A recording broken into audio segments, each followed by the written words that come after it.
رسومی. این تا 2017 کار فعالیت کردم. صدق مثلا کوزاکو اشتراک کردم.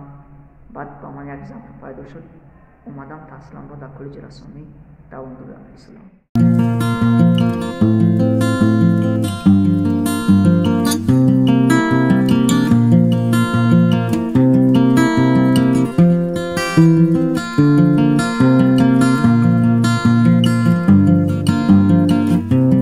در چند نمایش ها اشتراک کردم.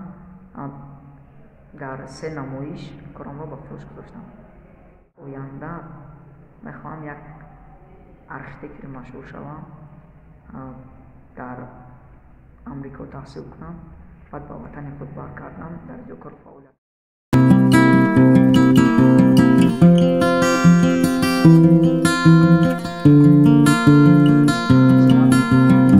که در این مشق بادمینتون تعمیر میکنم.